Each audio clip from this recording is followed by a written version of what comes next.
Hello, welcome back to another video. It's Mother's Day weekend in the UK, and the Beckhams are back in the news. I just read online where Brooklyn Beckham, Victoria Beckham's son, gave a Mother's Day shout out to his mother-in-law and skipped giving his birth mother, Victoria, a shout out. Now, if you haven't been following the story, basically there are accusations Brooklyn made back in January claiming his mother, Victoria, was controlling and leaking personal stories and even sabotaging his marriage. Now the comment section, they're split. Half are defending the mother and half are defending the son. And this brings us to today's topic I want to get into about toxic family households. I always say on this channel, we don't know what people have truly gone through or are still enduring because of a toxic family member. This is why it's always best to kind of stay out of other people's business, especially when we only see a curated snapshot of their lives. Now, I want you to think about something before you arrive at someone's house. What's the first thing that we do? We clean up. We hide the darkness, we put on a facade, we force a smile. And you walk in completely unaware that maybe just a few minutes before you got there, there was verbal or physical abuse that might have just occurred. Or maybe a sibling that's upstairs scared to come down because of something horrible that is happening when you're not there.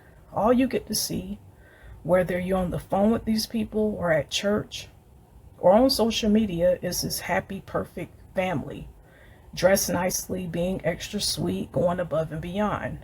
So when accusations surface about something someone has done in a family, sometimes it's hard for us to believe. People are mad at Brooklyn, the son, for speaking out because his mom is in the spotlight. She's married to her good-looking husband. No way she can be what people are accusing her of being. But let me tell you, it takes deep hurt and anger to cut family off and go no contact. Something had to happen. People just don't wake up and start acting strange. And what really bothers me in these types of situations is these toxic family members, they can craft their own narrative as to why their son or daughter is no longer around. Saying, well, they have mental issues, conveniently forgetting to mention they were the reason their child is probably even struggling. They might blame the person that you're dating, saying that that person is tearing the family apart, when all along it was your family member's own controlling, meddling ways and their inability to know their place. Now, I don't live with the Beckhams. I don't know Victoria personally. I don't know the kids. So should people keep their negative opinions to themselves? Yeah, I think so. We didn't grow up around these people. Many toxic parents are masters at playing the victim, at pretending they don't know why their child is distant or doesn't want anything to do with them. You hear one side of the story, but that parent conveniently fails to tell you that maybe they beat them growing up. They're angry how their life turned out, maybe jealous of their own child. They don't want to see them happy.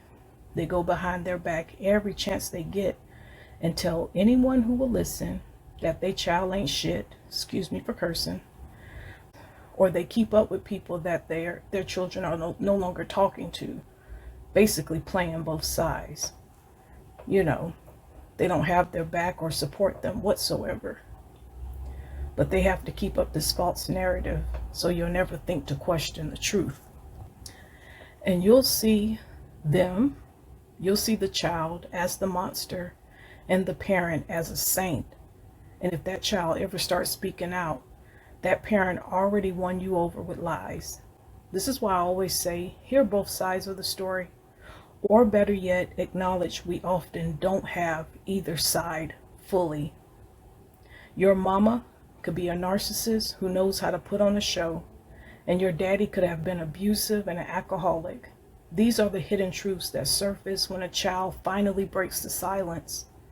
I hope the Beckhams sort out whatever they have going on, but I don't feel we should attack Brooklyn in the comments. We didn't grow up around them. Even if Victoria and I were best friends, who am I to discredit what her child is saying?